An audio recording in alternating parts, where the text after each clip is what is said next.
आए दिन इंटरनेट पर कुछ वायरल वीडियो सामने आती रहती हैं, जिसमें दुकान कर्मचारी खाने पीने की चीजों में थूकते पेशाब मिलाते पाए जाते हैं। बेशर्मी की तो जैसे हद ही पार हो गई हो। मानसिकता लोगों की इतनी खराब हो गई है कि एक व्यक्ति के सैलून में फेशियल कराते वक्त नई फेशियल क्रीम में थूक कर फेशियल करता पाया गया। और अब तिरुपति बालाजी मंदिर की घटना के बाद तो उत्तराखंड सहित धामों मंदिरों के पदाधिकारी भी अलर्ट हो गए हैं। बाकायदा बैठक कर इस बारे में सबको चेताया भी जा रहा है। नमस्कार दगड़ियों, मैं नलिनी गोसाई उत्तराखंड की नौनी स्वागत करती हूँ एक बार फिर से आप सभी का अपने इस खास कार्यक्रम चिबड़ाहट।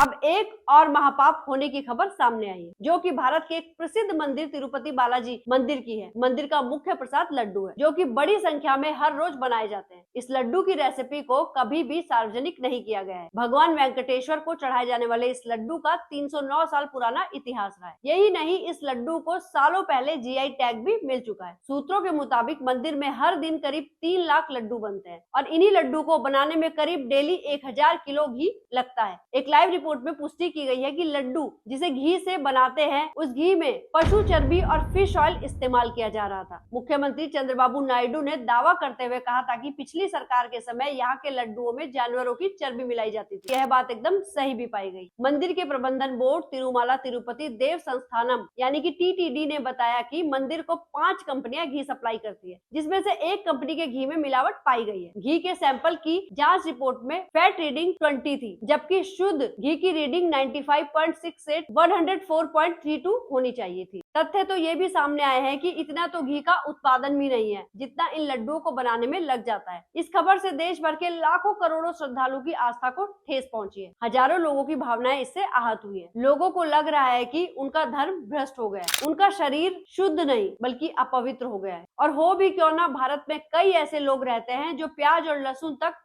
अपने खाने में इस्तेमाल नहीं करते, जबकि भगवान को भी इसी लड्डू का भोग लगाया गया है। तो ये मिलावटखोर कहीं ना कहीं भगवान के साथ भी खिलवाड़ कर रहे थे। इस मामले पर सुप्रीम कोर्ट में याचिका दर्ज कराई गई है। इसके अलावा मंदिर प्रशासन की तरफ से देवालय की पवित्रता के लिए लगातार अनुष्ठान किए जा रहे हैं। पवित्रता को मद्देनजर रखते हुए मंदिर में 23 सितंबर को महाशांति होम किया गया था। इस विशेष महाशांति होम का आयोजन श्रीवारी मंदिर की बंगारू बावी यज्ञशाला में हुआ। महाशांति होम का आयोजन इस बात को सुनिश्चित करने के लिए किया जा रहा है कि यदि मंदिर के प्रसाद में जानवरों की चर्बी की वजह से कोई भी अपवित्रता हुई है तो उसे महाशांति होम के द्वारा दूर किया जा सकता है। इसके चलते अब देश भर के धार्मिक स्थलों पर चढ़ने वाले प्रसाद को भी संदिग्धता के घेरे में रखा जा रहा है। यही वजह है कि उत्तराखंड के प्रसिद्ध तीर्थ स्थलों में भी सतर्कता बरती जा रही है। बद्रीनाथ केदारनाथ मंदिर समिति के अध्यक्ष अजेंद्र अजय लगातार इस संबंध में समिति के पदाधिकारियों के साथ बैठक कर रहे हैं। उन्होंने बैठक कर कहा है कि बद्रीनाथ केदारनाथ सहित सभी अधीनस्थ मंदिरों की भोग प्रसाद व्यवस्था की शुद्धता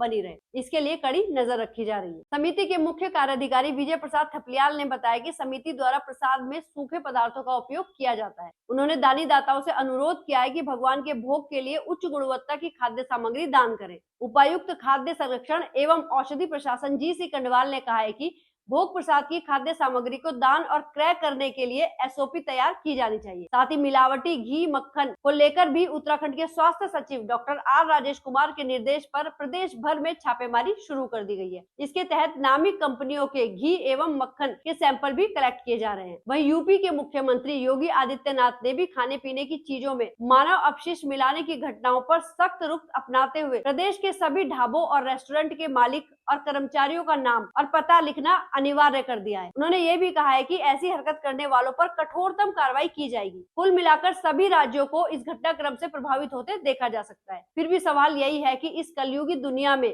जहाँ चंद लालच में इंसान इंसान का कत्ल कर दे रहा है, वही भगवान को भी इससे अछूता नहीं रखा गया है। क्या मानसिकता हो गई है इंसान की कि एक दूसरे को अपना मूत्र थूक चर्बी कुछ भी खिला पिला दे रहे हैं। शर्म आनी चाहिए ऐसे पापियों को। इससे पुण्य नहीं बल्कि कहीं ना कहीं पाप के ही भागी बनोगे। और भगवान के साथ जो कुछ भी ये किया जा रहा है या किया गया है, सोचो उससे महापाप के भागी बनने के साथ ही कितने लोगों की भावनाओं को आहत किया जा रहा है। तो इन सब मुद्दों पर, ऐसी मानसिकता वाले लोगों पर क्या कुछ कहेंगे आप, क्या कुछ है आपकी राय, हमें कमेंट करके जरूर बताइएगा। तो जल्द मिलते हैं हमारी अगली वीडियो के साथ। तब तक हमारी वीडियो अगर आपको अच्छी लगी हो तो इस मैसेज को ज्यादा से ज्यादा लोगों तक पहुंचाइएगा। इस वीडियो को अधिक से अधिक संख्या में शेयर करना बिल्कुल मत भूलिएगा, ताकि ज्यादा से ज्यादा संख्या में संदेश लोगों तक पहुंचे। धन्यवाद।